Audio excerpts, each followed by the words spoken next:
Yo, you are now tuning into the Underappreciated Podcast, the show that we give everybody their flowers and their credit, you know what I'm saying, when credit's due.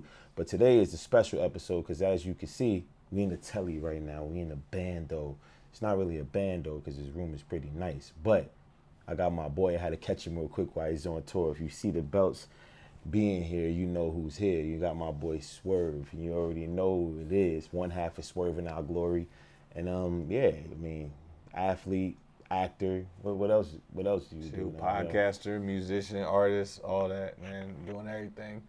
I'm hyped to have you, bro. Yo, I'm hyped to be here, man. It's like what? How many episodes you deep? How deep are you now? Probably like 5 now. 5, okay.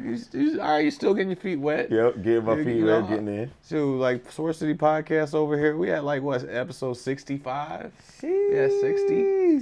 Yeah, 10 of them joints on Peacock. With my boy. With the WWE Network, you know, so. Well, we over here on iHeart, Fox Radio, up on Game Network, man. We outside. I love to see it, bro. You know what I'm saying? So we just had to clash and put our shit together. Yes, sir. So. I'll teach you a couple things if you needed some help. I need that. I need that. I ain't gonna lie. I'm gonna help you out a little bit, you know. You know what I'm saying? I got the veteran status in the gym a little bit. I'm with it. You already know the vibes, yo. So now that I got you here and I had to catch you midway before you had to go fight again. You know what I'm saying? I had to pull up to your hotel because, you know, I need the exclusives by any means necessary. Yeah. You so know, what you looking for? What you looking for? I'm What you looking for? I'm the premium press. Yeah, that's what I'm saying. What you hunting for? You know what I'm saying? So, I kind of got an ear to the streets at all, like in every category, every like industry, what's going on, especially wrestling. I got ears to the streets. I got little spies out there. So look, this is what I want to do, man. Like, I hear you do a lot of interviews. I watch your interviews. I watch your fights, you know what I'm saying? But I wanna go way back. Like I'm trying to go back. Yeah. I'm talking about pre-dreads. No dreads. You feel me? That was a like, broke ass nigga right like there. how'd you get started? How'd you get started in this profession? Because this ain't like a normal profession, man. No, and it's also not known for us like in our culture either. That's not like the black man's like sport, you know, the business, our industry. You know, we kind of go through like, oh, you trying to be in the NBA, you trying to go to the NFL, you trying to rap, we go to those typical things. Not too many of us like choose pro wrestling, you know. So I was already the oddball out as far as my family, my cousins, I have a lot of sisters, like a lot of like my mother, my sisters, stuff like that. How many sisters you got? Two sisters, older and younger, so I'm the middle. Oh, nice. I'm the middle child too. Yep. That's crazy. Father was around, but he was like living in Buffalo, New York, so I seen him on summers and stuff like that. So I was just mostly raised by my sisters. Around like 12, 13 years old, I had a lot of Caucasian friends. Right. I went to a lot of different schools and stuff like that, and they were wrestling fans, metalheads. Like rock and roll, backyard, video game, backyard. crazy ass. Yeah, we was doing idiotic shit. Like I was like, I got scars on my arm from taking light tubes and it sliced me. Like literally, flabs of skin would like fell off. And like, y'all was doing some hardcore crazy matches then. Yeah. I was like doing flips off of that. I learned my first backflip off a ladder into grass. That's how I learned how to do a backflip. You better than me, because I did a backflip off a trampoline one time, didn't engage it right, and cracked the side of my neck. I was like, I can't even breathe. Trampoline was too much money. Trampoline was making all the money like that. You gotta have money to have a trampoline. And like growing up, you had a trampoline, you had money. We didn't have no trampoline, so we just made do what we did. Like that's when like the backyard wrestling scene was like really happening. Jackass was popping. Kimbo Slice was busting niggas ass. Like it was a lot of like knocking eyeballs out. And shit. So it was like a lot of that. That was like that was the era right now. That was like all the backyard wrestling video games, the DVDs, and all that stuff was happening. So we was just trying to get on that wave and stuff because they got noticed from all the crazy stuff they were doing in the backyard. We wanted to try to follow suit. Right. So we did a lot of that stuff. So we had a lot of fun with that, but it was time to be a real man and grow up. So at what age? What age did it happen at? Like 17. I graduated high school, and 2 weeks later, after I was graduated, I literally went right to basic training in the military. So I see. I didn't know that. Yeah, it's like 2 weeks. I knew you for some time, and I didn't know that you went to the military. Army Reserves. So like literally like 2 weeks, I didn't waste no time. My mom was like, you're not gonna play around, waste no time, like going here and like getting sidetracked and get distracted and get away from like trying to figure out what you're gonna do. Right. You're gonna go right to the military. Go get your education, get like a GI Bill and all that, like tuition assistance. Get that from the military, and then you're going to get your training done, go to school. So I did all that, but I was working this job. I was working like at UPS. My first job was cable, like Comcast cable, installing and stuff like that. My boy was doing that cable running. Was you hooking anybody up with the cable? Yeah, I had to like climb the ladders, go on the. I'm like, saying, fish was the you lines. the plug though? Was you the plug for the cable? So yeah, I need the box. I never went on my own. I never went on my own. I always had to be the assistant of the guy because I was still learning on job training and stuff like that. And he was like, "Yeah, if somebody slide me like $50, I'll like." He probably looked at you. He was like, "I need all the channels." Yeah, they'll go out back like clip the line. All right, we hooked them up for the they're good for the next month. Mm-hmm. And then until you get another like, all right, next month is up. Next month, all right, $50. You got that 50. You got another. All right, now it's up to 150. If not, you got 20 channels. I gotta clamp you. Clamped it. Now you ain't got no cable. That's crazy. So there was a little side hustle going on right there. So we was doing that, and then I was just one day I just decided I'm like, this backyard stuff ain't enough. I was like 18 years old. But y'all was doing legit matches. People were pulling up and stuff to see y'all duke it out. No, the people would like walk by, like, what the hell are they doing? Like they, it's like, why are they doing that? And they just keep walking. It was like real bush league. It was just like idiots doing something. But my mom was cool with me doing it because like at least I wasn't like, she knew where I was. Yeah, you wasn't in the streets doing I wasn't. Okay. And I got cousins and family members that was in the streets like doing a lot of dumb shit, getting locked up, like not graduating, not like going to jail, right to jail, like doing bids, like some serious stuff. The only thing that kept them getting out was just the fact they were so young doing it. So, like, there's a lot of that in our family, especially on my mom's side. So, she knew where I was. I wasn't getting into trouble. I wasn't selling dope. I wasn't doing dope because I still to this day I've never done a drug in my life. I never smoked a cigarette. Damn, my boy is clean. Yeah, they're just like, you're a clean cut, man. Yeah. Then they look at you. They think you're the evil villain when you on TV, though. Yeah, people like yo, Swerve must be like blowing drogue coming out here. I'm like, I never smoked a thing in my life. He come out, he be a menace. Yeah, he be looking into the camera as a menace, and people be scared as hell. Like, that's what I think. That's one of like my biggest specialties to this. I like can sell what I'm not. Like there's an art to that. Right. Like, yeah, they be like, yo, man, he's a dickhead, man. He's an asshole. I'm like, I'm pretty chill. Like, you get to know me. I like video games just like the rest of y'all, Yeah, I'm chill. I'm at the crib type of dude. Yeah, but like, man, my childhood was good though. I had a great childhood. Like, I grew up in Germany actually. Oh wow. Yeah, like I was born in Tacoma, Washington. Mm-hmm. Like maybe 2 months after that, my mom and my dad, they got married, and we went to Germany because my dad was in the military. Oh, so he was like military. I was a military brat. Mm-hmm. So I was like, didn't come back to the States. So I was like, so you're the real suburban dude. Yeah. It was like weird, like living on base in Germany, in Frankfurt, Germany. It was like a nice little community. It was like a cul-de-sac. I remember it very vividly. I was like 3 years old, and I still remember like the hills. I remember the cul-de-sac. I remember the people. Like, I don't remember everybody's name, but I could just vividly remember these faces and, like, the adults, the parties they used to have. Like, everybody would just leave their front door open, and they would just, like, everybody would just, like, come in and out. Walking in and out? Walking in and out. Like, I would, like... See, that's crazy how Germany is, like, more... Because I've been to Germany. I've been to, like, Cologne. I've been to Berlin. Yeah. I went to Hanau. Hanau? Yeah. Hanau, I love it. But it's like real country. Like, it's different. Yeah, I love that. And I think that's why we had that. I think that's why we had that camaraderie in our little community. Mm-hmm. It felt like, those little villages. Like, remember The Village, the movie The Village? It was like... No, it's really like that. Yeah, like they're like, it's like away from society. Yeah. And everybody was speaking American, but like we're in Germany. In some random spot, but it was like, it felt for me, everybody like shared everything. Like pilgrims. Like, it felt like it was like a whole, their own... They're the first people there, the first dwellers. That's what it felt like when I was staying out there. It was so cool, like, and I missed that. I never lived like that ever again in my life. And Did you ever move back? No, like as an adult now, like no, like, because I've been over there for wrestling and stuff, and it's not the same feel of when I was like a kid. But it was like still like there's still like aspects of it, like the village side, the countryside, and like the hills and all the country, like.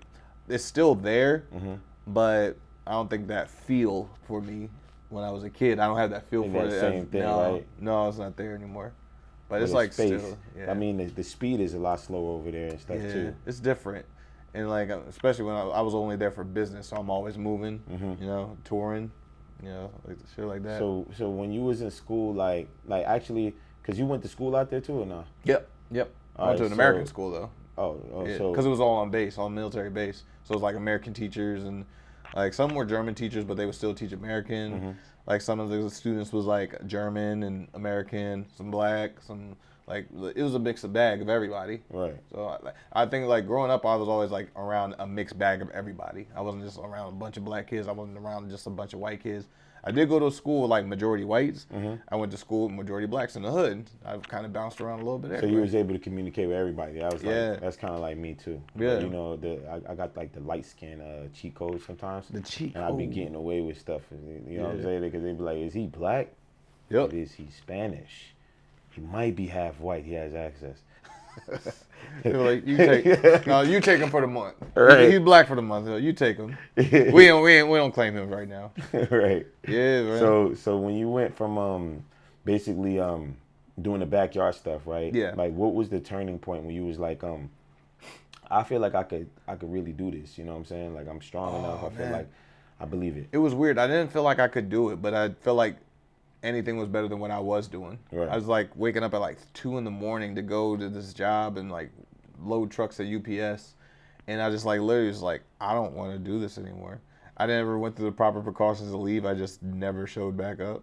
I was bad at that. Like I remember I worked at Amazon at one point, and this is where I started getting more momentum on the independence and wrestling scene. So my name was starting to like sizzle a little bit. It wasn't buzzing. It was just like getting a little bit of notoriety. And I was still working a job at Amazon. I literally just like looked around in this warehouse. I was like took my smock off and I just went home. Just quietly stepped back. You did the Simpsons back up into the bushes. I'm gonna go, and I don't think anybody's gonna call me if I'm not here. Yeah. So I was just like, I just bailed because it was like, I don't know, it was weird. I just never like being like, if I'm in an uncomfortable place, I remove myself from it. But I gotta really be like, I gotta really be, just like, I don't think there's no repercussions if I leave. Right. You know. And especially if it's something you clocking into. That feeling I don't like either. Like it doesn't matter if I'm here or not. I don't like that feeling. I want to matter somewhere. Right. And my presence and like what I'm doing here isn't going to matter. Then I don't need to be here. And there's no reason for you to keep me here. So I'm just going to remove myself from that. So that's what I used to do from jobs. Like 2-week notice, I never did that a day in my life. I'm like, but then when you find out what happened when your boss find out, like, what is this dude doing now? What is he doing? He's wrestling? I never got a call. You ever ran into any of them dudes? No, hell no. I was crazy. Like, when I leave, I leave. I'm sure gone. They see you on TV now. I leave the town. I'm like, the district, the township, I'm gone. You ain't never gonna see me. I have no intention of running into you, and there's no way. Right. Yeah. I know they watching though. That's crazy. They probably gonna watch this. Like, was that guy that was like in Loading Bay 6? That was like, yeah, that had to be him. No, they don't remember me. Right. He's like, I've been backed out of there. Yeah, that was employee 362. I was Homer Simpson a long time ago. Yeah. Before that meme. Yeah, I didn't make a footprint in anything, and I think that's what my turning point was. I want to make something matter. That's what made the impact. Now I want to cause an impact. And it was just like. But I know watching wrestling, because I grew up watching wrestling, you know what I'm saying? You know, the Stone Colds, that's like, Stone Cold was my favorite. Yeah. And then like, you know, Booker T, that made me be like, dang, man, black people, man, the breakdance and stuff like that. I like the hip hop stuff, so the breakdancing was Spinner Rooney was like, that's crazy. He's great. I had some conversations with him. He's funny. But when you seen, like, what was your thing, like, when you watching the shows, right, and stuff growing up, what was your thing that was like, yo, I could be one of them dudes? Rey Mysterio. Ray? Yeah, I watched his debut 2002, July 2002, SmackDown episode. Him debuting against Chavo Guerrero. Never forget it. But like, it wasn't even the fact that I thought I could do it. I was just like, what if I could do it? Right. And that was just enough for me to get up and try it. Like get up, uproot my stuff grab my stuff, like move down from Pennsylvania to Virginia, and like that was like on a Sunday, and I remember it was like a Saturday. It was a Saturday. I moved down there. No, it was a Friday. It was a Friday. I moved down there. Saturday, I told my mom what I wanted to do. I'm like, I'm gonna get trained to be a wrestler. She's like, all right, You better go, but you better go at it full, like Full committed, speed full ahead. commitment. Like she's like, you better come back then and hurt if you can't wrestle no more. But she was the biggest supporter because once again, she knew where I was. She knew what I was doing. I wasn't out doing nothing reckless. I wasn't like going crazy, like robbing people, doing this. I wasn't like cheating the government system and nothing like that. I was just like, I want to be a wrestler. I was like, okay, I support that. Super solid. Yeah. So Saturday I called I looked it up, Ground Zero Wrestling in Richmond, Virginia. I was like 25 minutes away from there from my mom's house. I was like, oh snap, that's easy. I can get there anytime. So I called the wrestling school.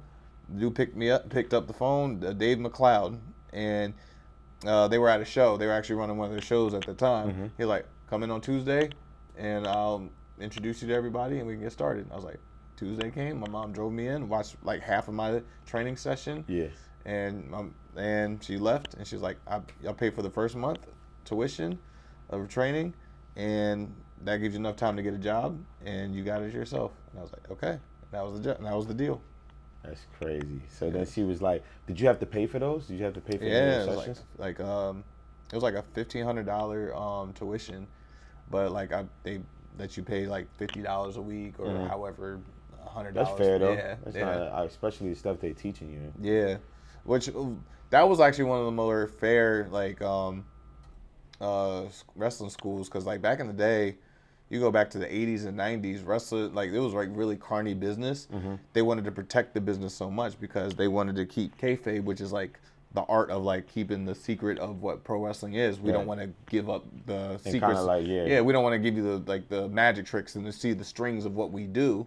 You know, we wanted to keep the art like of a feud of me and you, like the injuries that you beat me up like the week before that really hurt. You know, so we wear a cast for a week and go into the grocery store. Like that was like an old the school. whole thing, even outside of it, even outside of the ring. Yeah, that was like a big art to it. So like when it comes to training to wrestle, they wouldn't allow anybody to just come in off the street to do it. They would like purposely hurt people that would come in who they didn't think was serious. So that weeded out a lot of people. So not a lot of people actually came in to want to try to become a pro wrestler.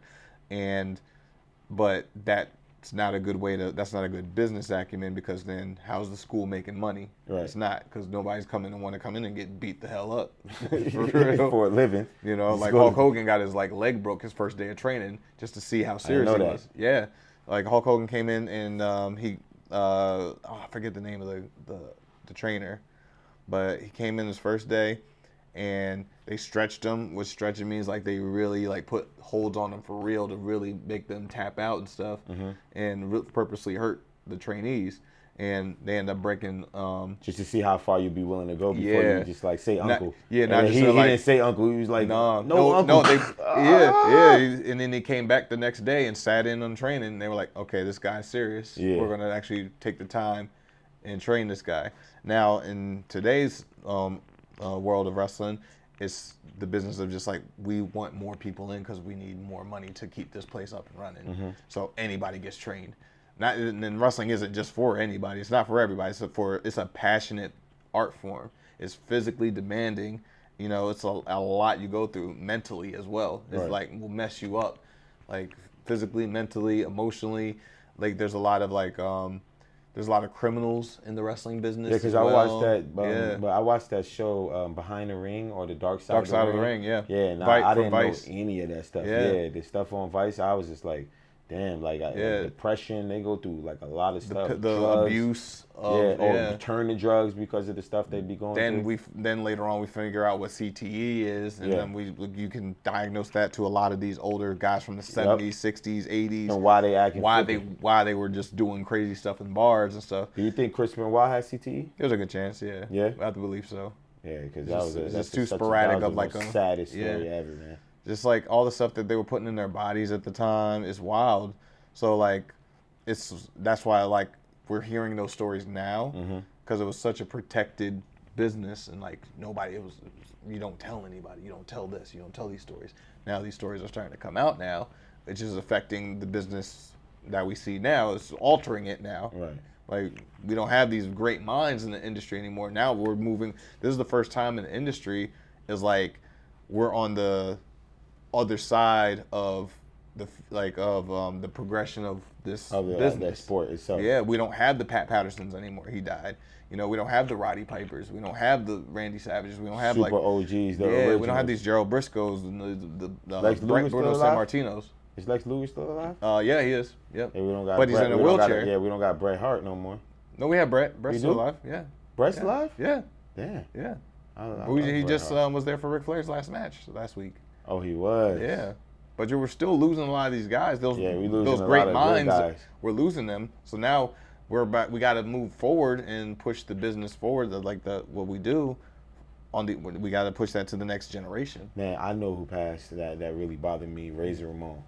Yeah, that's Yeah. another great mind. Yeah, that one another great bothered me. mind, great talent. But that's Yeah. like those old school things just they catch back up to them. Mm-hmm. So like a lot of us aren't taking those kind of drugs and doing those things to our bodies. We can't go hook up with these girls at bars and take them back to hotel rooms and do these things because you know, social media and the movements So many different and like things, and the speaking social out. media is like a whole thing. Like, Yeah, we they can't wait, get- they want We you can't to get do into that. fights at bars like that anymore. Be these tough guys, and you got to be this, and like carry guns and knives and stuff in your bags to these cities and stuff like that.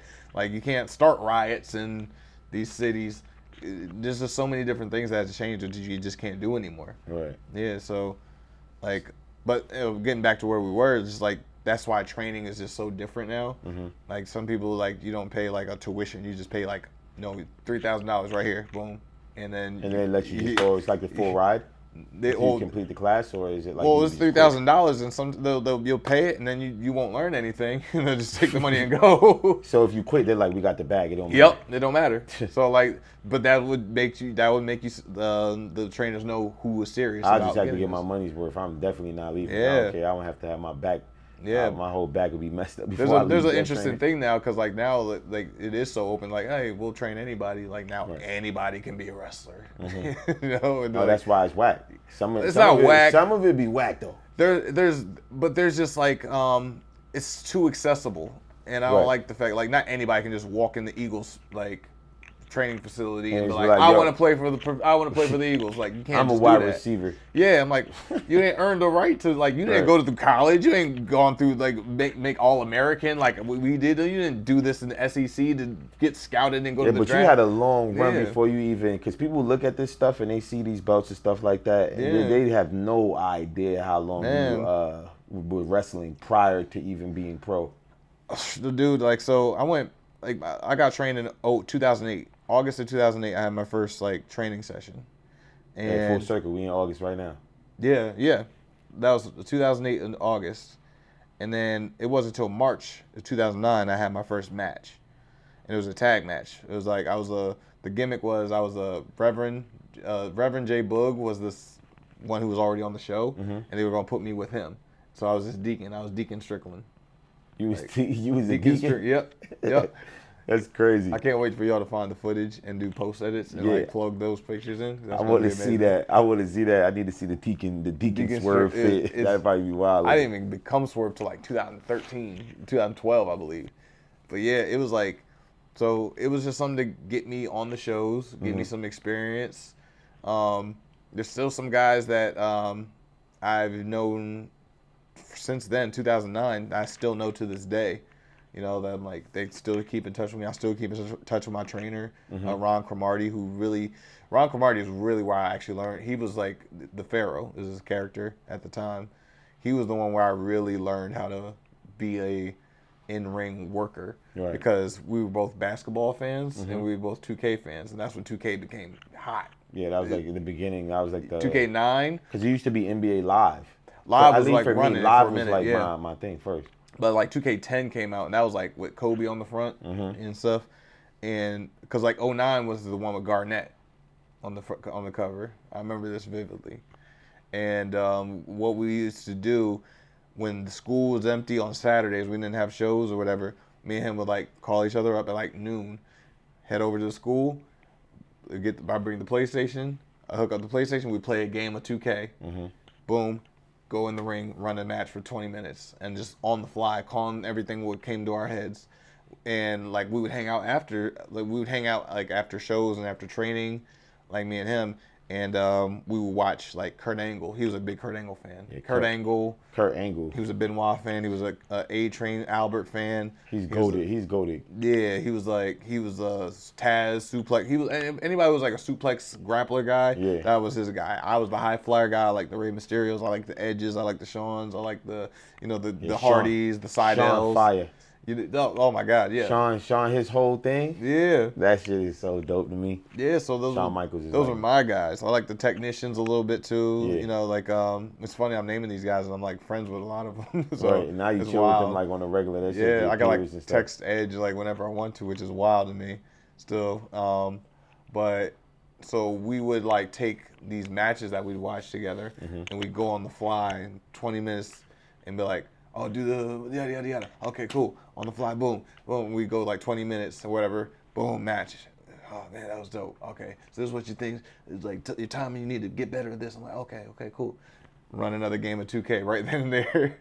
It was just run a game of 2K. Go back in, change the scenario up. All right, you go with the leg. This. I'm the heel. You're the babyface. Yada yada. And we just do it again. And we did this every Saturdays or whatever, and it would just be me and him. And I became like, oh man, I'm so comfortable. Like I'd never been this passionate about something that I wanted to just go so hard at. Right. You know, and so that's when you knew that. That's when you. That's knew when I knew I was like, I gotta do. keep doing this. Because it's like the repetition. You was like, man, Yeah. I could do this. I can get like discovered. Like, how did you get discovered there? How do you get discovered? No, so I did about a year and a half down in Richmond, and then I was moving back up to Pennsylvania. I had to be close. My daughter was born. So I had to get closer to her. Military was up in Pennsylvania. So that was like a 3 to 4 hour drive from like Virginia to Pennsylvania. So going back there, staying on my mom's couch in the downstairs. Right. And I had one contact. Phil Stamper. He got me in touch with this place called Groundbreaking Wrestling, which was in Hanover, PA. So it was a little closer. He was like, just go there, meet Greg Excellent. He's a promoter of the place. His name is Greg Excellent. Greg Excellent. Yep. That's a hard last name. I need a last name like that. Big heavy dude at the time. Now he just lost all his weight and is a realtor now. Shout out Greg Excellent. Excellence. Greg Excellence. So I went there to the show, right? It was like 2010 now. Went to the show. I was like, hey, Phil Stamper told me to come in here to meet you guys. He's like, oh, Phil, you're a fan of Phil. Here, just sit here, watch the show, man. You're good. Like, so he was real like hospitable. Brought me in. It was really cool. I watched a couple matches of like, this is up north now, so the style of wrestling just got a lot faster. Yeah. I wasn't used to everything's done fast up north. Dumb fast. Yeah, that's where I'm from. Yeah, so like Richmond was like old school wrestling, grappling, hold the headlock, hip toss, this like true wrestling, but that's good that you learned that style there. Yeah, like, it was Memphis style. Wrestling. They call it Memphis style, which is like the old school, like what you used to see like the Jerry the King Lawlers and the, like, you know, Midnight Express guys and stuff like that. So I went up north and it was like the super indie style. This is what like the Ring of Honor, the Dragon Gates, the Evolves, the international Japanese, Mexican lucha style. So everybody's moving. I'm like, yo, how do y'all do this? I was mind blown. And two guys stood out: Joe Gacy versus Adam Cole. Joe Gacy's now on NXT now, who we end up having like crazy death matches together. Years later, after that, Adam Cole we're together at AEW now. So after the match, like I was like, yo, I shook their hands. I was like, yo, that was really good. I was like, really appreciate that. Like a couple weeks later, I ended up like having a match with Alex Colon at that same promotion, and it was like the first time I ever had to like be bing, bing, bing, bing, bing. I'm doing moves I've never done before. I'm like, yo, this is so freaking fast. I'm like, oh man, I came home, I was excited. I'm like, Mom, I had this crazy match. You never excited? Because I was so excited. I've never done anything like that. I felt like a superstar. So you knew them guys dumb long. You knew them like you was working with them prior to even. That's ironic that they end up being in the same company as you. Yeah, like it's so wild. Now I'm like, now I'm winning championships on TV with those same guys in the locker room that helped me get to where I'm at. Like if it wasn't for meeting them guys in 2010, because like I messaged Adam Cole and showed him my match that I had, and he was like, it took like 3 months for him to get back to me because he was overseas, and he came back, he's like, watch the match, he's like, yo, I wasn't ignoring you, I saw everything that you did, the match was great, here's what I like all like paragraphs and stuff. He's like, here's some things you need to work on and get better at, paragraphs and stuff. And he's like, I think you have a lot of potential. I want to bring you up to CZW. So it's like one contact led me to another contact, which led me to another contact that got me to Philadelphia and CZW. And he was like, met the promoter, DJ Hyde. It's crazy how you know all these guys' names. Yeah. And you still remember like, in detail. Man. I Each remember person that helped you in your life, you remember their names. I remember the face, the time I met them, like the car they drove, like the beater car I drove. Like, that's crazy. I remember it, man. So that was just like the first 2 years of wrestling, just to get to that. And then that led me to freaking getting to Philly. That's where I met like Drew Gulak and like who's on SmackDown now. That's like met Sami Callihan, Cole. Then like Dragon Gate shows happened. Then I met like Pac, rest in peace, Brody Lee. These are all like superstars, like running the game at the time, just killing it. So like all that stuff led to like just meeting the best of the best of the best in the world. And then just being around those guys it's really true. They say when you're around people that are like great, you automatically get it rubs off on you, and it's gonna rub up on you. It rubs off on you, and it pushes you because I'm like, damn, I'm not better than these guys. I'm not on their level, their tier. How do I get to that? Just like, oh, I gotta be in the ring with these guys. I gotta be around them. I gotta get in cars and drive with them. Yep. 6, 8 hours, 12 hours. Iron sharpens iron though. So you gotta literally be with them day to day and like pretty much learn everything just by watching, because your mind basically, I mean, it's just like me. I'm a vision. I don't remember as much, but I make things up. Like I could see it in my mind, and then make it real. You be remembering every single detail, so now I understand why you're a pro wrestler. Yeah, like because you have to remember so many different things to not get like, you got to be dialed in on everything. Yeah, like some people like pro wrestling isn't a sport where like you're gonna hype yourself up to get amped to do what you want to do. Like pro wrestling is a sport where you want to be in control of what you're doing. You gotta slow everything down and be dialed in and like know where this camera is, that guy's going to be, these fans are the hot fans, so you want to keep like coming back to them. So you'll be able to know if they hype, like you could you want to read that. You can read that as you going in, and then like, oh, that little girl keeps mouthing off to me, so I'm gonna bring the guy over here. Like, now everybody's gonna jump in on that because that girl's upset. And like, okay, I got like 20 minutes, I got 10 minutes left to this. Okay, and then this is coming up next. I gotta bring on this side so the camera catches this stuff. You gotta dial into all these things while you're doing this. You have like a second too slow, it throws everything off. A second too fast, you're rushing. Right. It's like being on rhythm and cadence. And it just won't look good because I've seen that. I mean, the first day I met you, you brought me to the craziest match I ever seen in my life, because I used to watch that type of stuff like on ECW. Yes. And then like, because a lot of people, they look at me and they don't know that I'm into this type of stuff. Yo. That literally was my whole life, because my mom was like more excited. Yeah. Like, she found out that I was like friends with a wrestler, like a real legit wrestler. Like, what, a real one? Because I would get in trouble. Like growing up in my house, I used to like be upstairs like doing wrestling moves, and like my best friend Dominic at the time, he's still one of my close friends right now. I would like, I don't know, pretend to be Goldberg. Like I was just like the bigger kid out of my like group, and I used to be like Goldberg, and then I'll just start running in, and then like spear him inside my house, and then like try to like frog splash up the top of my top bunk. Everybody has a pro wrestling story, bro. Everybody has it. I broke my fan. I broke my fan, and I lied about it. You know the fan, like the top fan? Yeah. I broke it. I knocked it. It was like hanging on one thing, and my mom was like, "What is going on in here?" And my brother was like, He's over there trying to be Goldberg. He's trying to be Goldberg. What's a Goldberg? What's a goddamn Goldberg? Right. Why you breaking my... Goldberg didn't break my ceiling fan. You did. And I'm like, nah. And she's like, wrestling ain't going to be for you, mister. And I'm like, all right, well. Everybody's been a wrestling fan. Everybody, like, that's like one of the most oldest art forms of like sports entertainment there is. Right. But we just didn't know a name for it. But it was sports entertainment. Muhammad Ali was doing this shit. But how can you not be a fan of that? Like the stuff that you see. I mean, Undertaker, his entrance. It's so like Sting coming from the rafters, crazy with the bat, all of that. It was like comic books, like on steroids. It was like live comic book guys coming to life. You know what I mean? That's like what we are.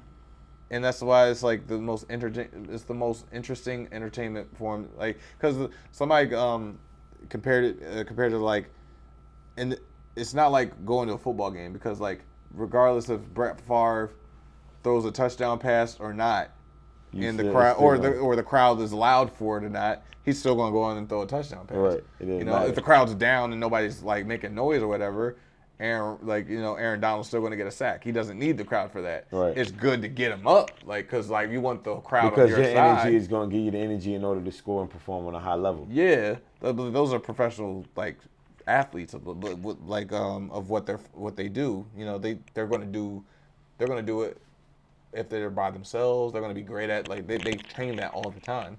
They don't necessarily, like, when they go on an away team and the crowd's like silent when they're doing good, well, guess what? They're going to keep doing good because the crowd's silent. It's like, we don't care if the game's good or bad. We want to win. Right. Like, oh, that was a whack game. Like, cool, but we won the championship. I don't care. Yeah, it doesn't matter. Wrestling isn't like that. You want the crowd into winning. The whole entire time. Losing. Like, you want them booing you want them cheering you want to divert their emotions to this, then the art is really like going the depths of the methods of what your characters are. Correct. Like, it's like, say if I'm Professor Xavier and Magneto, we both want the same thing. It's the same thing. It's just but different reasons. Professor Xavier, ways. I want to go about it the right way. Everybody, I want everybody in community. We can do this together. My people, your people, we can do this together.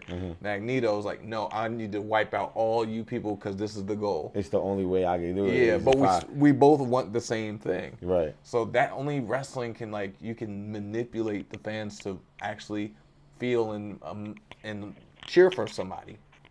Like, you can get on my side. Back and forth. It has it's to be beautiful. Back and forth. It's a beautiful thing. There's so many different, like, depths to it and, like, ways you can manipulate and play with that. Well, like, when it comes to, like, let me think, because I got so many different questions, but I'm like, how do I want to word it? You know what I'm saying? Like, yeah. So because I remember earlier you told me that you never got any, like, bad injury, like broke any bones and stuff like that. No, 13 years of injuries. Nothing crazy. But, like, what was the worst injury you feel like you had? I tore my MCL in 2020, and I still haven't gotten the surgery, but I've, like, still been just going on it. Like, I still, like, me and Jeff Hardy were, like, side by side and getting evaluated by the doctor. His is, like, way worse because we've been doing it for, like, 20 plus years. So Jeff still be wrestling on it? Yeah, that's crazy. Yeah. He's a savage for that. So mine is just like tweaked and, like, a little, like, torn, ruptured or whatever. But I think they got a brace for me. I wore it, like, to train a couple times. I was super uncomfortable. Like, nah, I can't wear the Stone Cold brace. Yeah, so I just put, like, a sleeve on. It was that. It was like the whole, like, big black thing. But did Stone Cold have to wear that do you think he had to wear that because he was injured? Or oh yeah. Stone Cold was broken apart, man. Oh, so he literally, I thought that was just part of his outfit. Me too. I used to. And I realized that I'm like, oh no, this man needs these things. That's crazy. Looking like Forrest Gump coming out there every time. He come out with the thing. He'll break out. Yeah. Yo, because his music, like, to be real, energy, bro. That era of time, like, everybody had energy coming out. The theme music was just so crazy. Even, like, the most calmest, like, stuff was crazy. Yeah, like Right to Censor. I didn't even realize Goldberg didn't have theme music like that. It was just Goldberg, and then it sounded like it kind of sounded like Terminator. No, it was like it reminded me of, like, it was like a gladiator coming to the arena. It was the drums.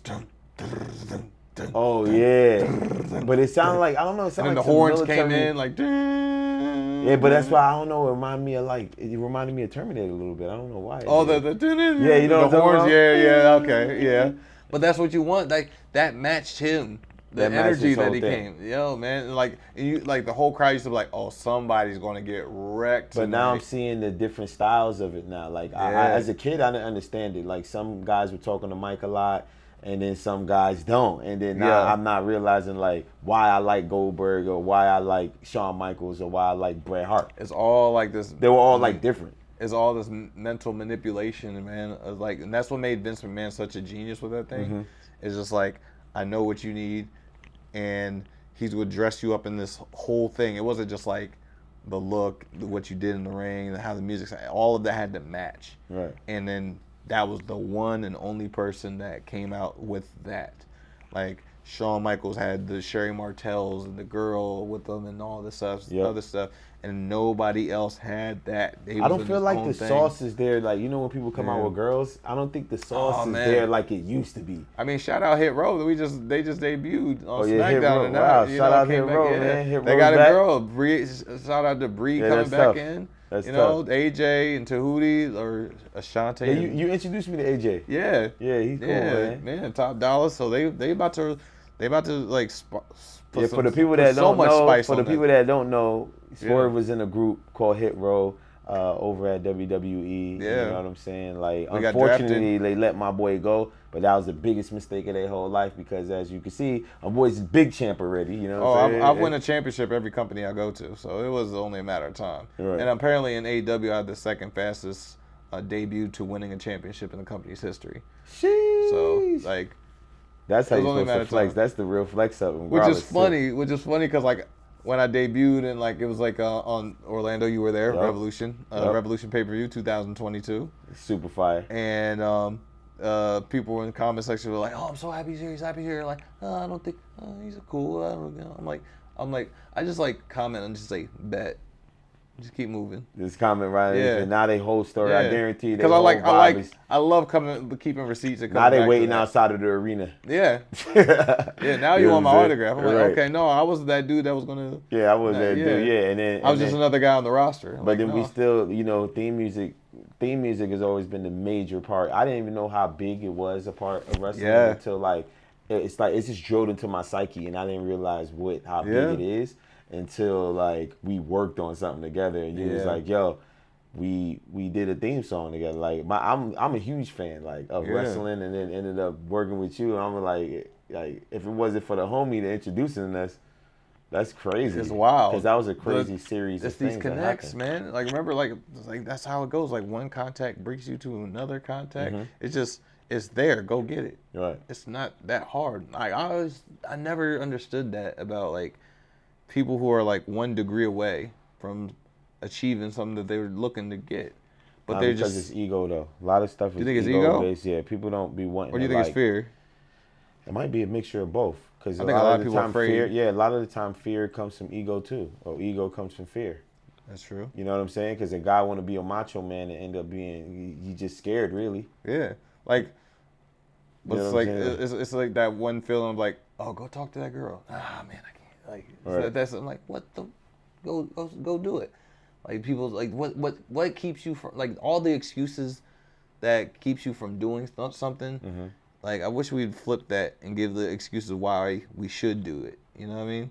Because we come up with way more like excuses of why we shouldn't, and we need to come up with reasons why we should. Right. You know, that's the mentality we need to look at things, and that's how I do. But sometimes you just need to. At the end of the day, you just gotta drop the mic on them sometimes too, because you don't really gotta talk too much because your original theme song was "Ain't Nobody." Yo, Shaka Khan was crazy. And then when you I had people in the UK. They never heard that song. There's a day in their life. You actually you had Shaka in all different parts of the world. Yeah, Mexico, like. This is opening up like that's a cultural thing, bro. Right. It's crazy, and that's like power of music. Yeah, but nobody had that vibe. No, you had it that long, but I didn't know that. I didn't know the pressure. I didn't know there was pressure on making a new song. I didn't. Oh yeah, people expected Shaka Khan to come out. Yeah, which is like that was crazy. Yeah, like because where did we go? You brought me to a spot, and it was like it was a smaller spot when I got to hear the song the first time, and then that's when I got excited. Oh, that was it was out here in LA. Here, but what was that? New Japan Strong. Yeah, that was crazy. Because when you came out and heard it, and then you was like, bro, you don't know, bro, what you did, bro. The song we made is a fire song. Yo, like Jonah from at New Japan, he was and I brought Malik Youssef. Malik Youssef came through. He was like, yo, what is that song? That just was fire. Yeah, because it came out when it came on. I was like, whoa, he's using it. Doom, doom, doom. That's crazy. I'm like, this boy put me on. My guy put me on. And that's what this game is about, like evolving to the next thing. Like like at this stage in my career, like I love Shaka Khan. Trust me, like there ain't nobody holds a special place in my heart. But that was like at a time when I was in the independence, and that's why I really caught fire and just like took off. Yeah. But that was like 26-year-old, 27-year-old, like 28-year-old me. And it's like the now evolution. Now I need to be on the other side of that. I'm like this adult me. Right. Like, you know, like maybe one day I will bring it back, but like I need people to like be introduced to like, no, this is like 32-year-old me. Yeah, this is like an era. Yeah, this is a whole era that y'all gotta get. Y'all gotta live with it, because after when you debuted it on AEW, I was just like, all right, this is it. Like, because I'm watching it now. I actually get to see the progress of the song too, and you know what I'm saying, and seeing people from not knowing it to now they swag surfing to it. I'm like, this is crazy. Yeah, like, every city they singing every word. Like, every they know city, it. like, and it's getting downloaded. People like on Twitter just like.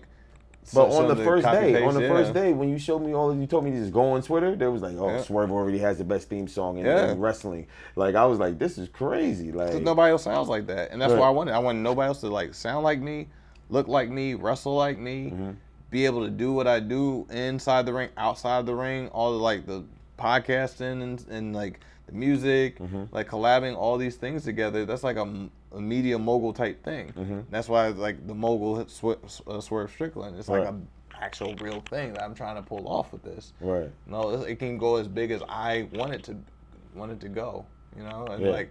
But that's how. But especially when you got a strong team, you know what I'm saying. The team is unreal. You already know I'm on your team. You know, I told you that the day I met you. The team was unreal. And what we set out to do, we Yeah. literally are doing it right now, day to day. I don't ever want to let the team down. That's why it pushes me to keep moving with it too. Right. Like I just like I know you going out there going crazy. You know what I'm all the saying? connects you're doing. I'm like, okay, if he's doing that, I got to match that. And my podcast team, all right. They doing this out there in LA, bro. What we doing down here in Orlando? We need to do. We need to go big. You gotta go back to back, because I gotta come. You know, I gotta come and pull up on your podcast.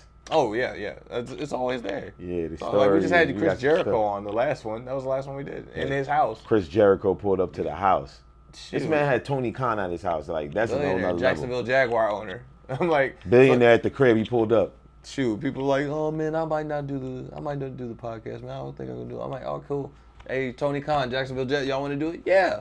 Oh, you look stupid. You might want to get hop on my show. And Tony is dumb cool, man. Shout out to Tony Khan, man. He showed me hella love. He brought me over there. Yeah. And he was like, man, come chill in my office. And we gonna vibe out in there. Funny. I was like, we gonna vibe out at your office? I'm just chilling with Tony Khan the whole time. It's private, like it's private one person. In his room, just his room, his locker room by himself. You're like, you need anything? Want something to drink? Like all the other like this is like their first day. That's my first day at work. All the wrestlers are looking at him like, yo, like who is this dude? We just inside there with him and Tony Khan. I'm your worst enemy. I'm the one you want to worry about. Right. What, this guy Swerve? Yes. Because I do things none of y'all in this locker room could do. Bro, I see you being like colossal, bro. I see you like going to like the Rock direction. You know what I'm saying? Oh man, that's like such a and like shout out to Dwayne, man. I met him when he came to the Performance Center. I'm good friends with his daughter, Simone. She's about to become a big star in NXT and take off into the main roster in a couple of years once she really gets comfortable with it. But she's gonna be a force to reckon with. By like, I mean, she has Dwayne's DNA. And I don't mean just by like in ring, just like her mindset. She's like well beyond her years. Like even when I met her, she was like 19. Like I knew she was like well beyond her years then. She's gonna be a force. That's gonna be a powerful woman in the years to come. Just in the world in general, not just pro wrestling.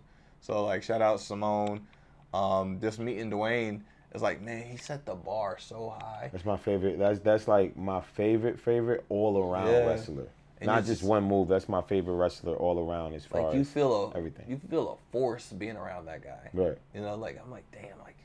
But I think he's a wrestler. I think he's a wrestler even when he's not wrestling. Yeah. Like I think he's a wrestler in his house, like just walking around. I'll be feeling like. I hope he ain't like that Moana character. Right. Like, you know? So look, before we even get out of here, I need to ask you a few questions. Like I probably got like two more good questions because you gave me a lot of good time, and you my bro. Oh yeah. For real. So like, who's your top 5 wrestlers of all time? Period. No matter level. Man. It don't matter what level they on. How big of a superstar. Number one's always gonna be Rey Mysterio. He's like doing tours in Mexico with him, and for the Crash. This is the Crash.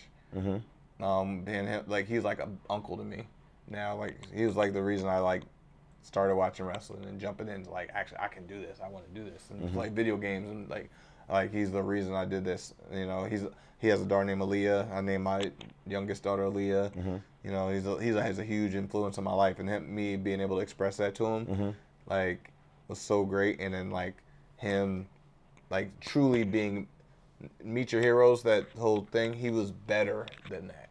He was so much greater than that. That's sick. You know, and like every time I see him, it's like it's not just a handshake, it's a hug. Like him and Dominic are like awesome. They feel like family to me. So Rey Mysterio is always going to be number one. And then when I wrestled him, he's just like, he said like, yeah. When I wrestled him, man wrestled Rey Mysterio. Took the 619 and everything from him, and it's like, man, I really did it. That's where my like, I really did it feeling came.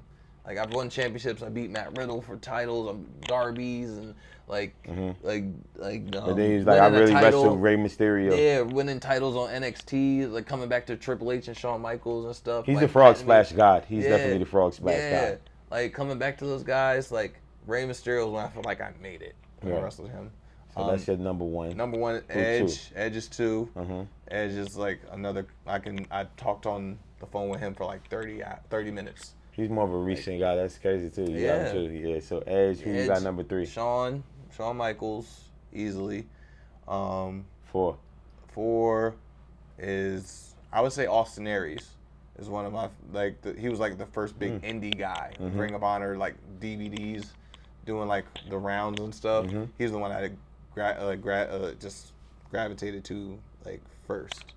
He just had such a swag, and I kind of take a lot of his influence and swag to how I walk and stuff in the ring. He's another one I wrestled like for world titles and stuff.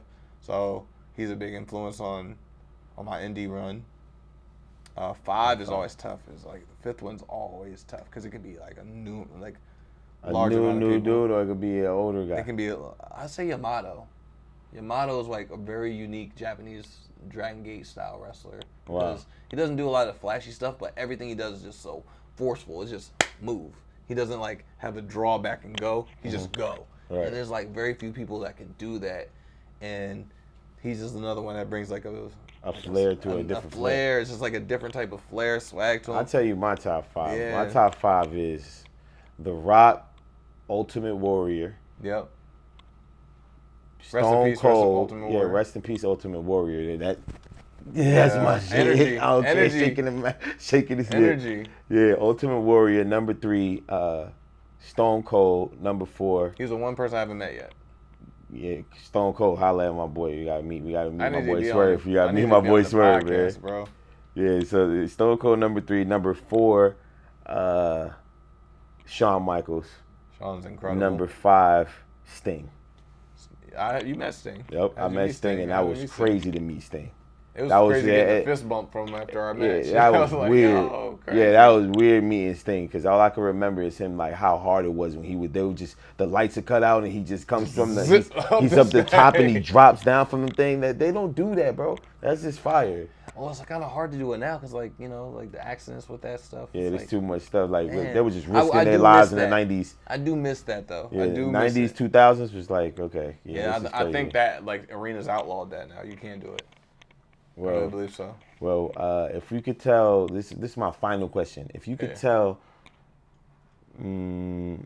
a kid that wants to do this, right? Like, this is their dream to do this. Yes. What is your best advice to tell them, like, the listeners, the people that's watching at It's home? hard to say. It's hard to dial that down into one thing because, like, one piece of advice doesn't universally work for everybody. Right. But one way I can say it and form it in a way that can like touch this person. Adapt. Be adaptable because not everybody's advice works for you. You need to find. I obviously absorb knowledge and critiques and advice and stuff, but you have to modify it to form to you. And you need to like be adaptable to form to that as well. Right. You know what I mean? It's not like a black and white type thing. It's like, oh, do this, do this, do this, and I will succeed. That's not life, and that's not success. It's not drawn. You just gotta adapt, become a You have to chameleon adapt and like, just keep pushing. And understand, like when I say adapt, that means like be able to perform or execute in situations that don't favor you. Like, not everything's going to be like, people complain about like, oh, they took this away from me. I'm like, okay, and go out there and perform. Right. Go out there, like, oh, they say I can't do this. They took that away from me. Like, how am I supposed to do that? That's up for you. That's up to you. That's your challenge. Don't look at things in like anything you do, not just like trying to be a professional wrestler or trying to be a football player.